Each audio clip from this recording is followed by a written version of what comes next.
sketch is called The Dinner Party, and it was Steve Dart, who's one of the Welsh contestants, in 2013. So if you want extra stories, go on to the Newport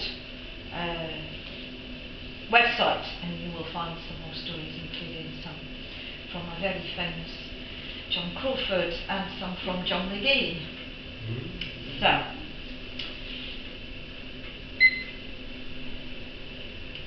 George was in a diabolical mood. He'd had a dreadful day at work.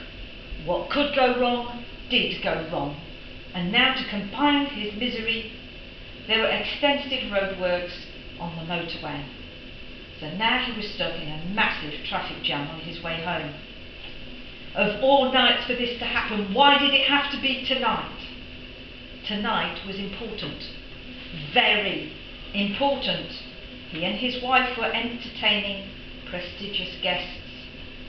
George's wife, Susie, was a senior executive for the French IT company and was very ambitious and determined to get to the top.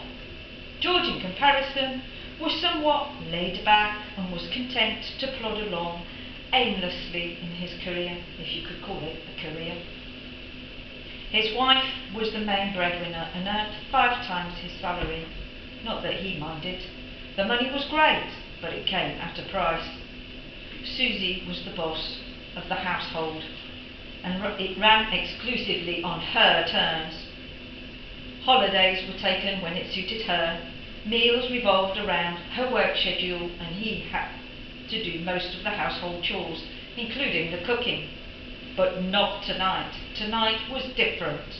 Susie's boss was coming to dinner and was bringing the company's European vice president from Paris, no less, together with both their wives, and Susie was determined to prepare a gastronomic delight to withstand and astonish their guests' sophisticated taste buds. George's cooking was too boring for such delicate taste. Bangers and mash, toad in the hole, chicken curry. No, it had to be different and special, and Susie was determined to take control.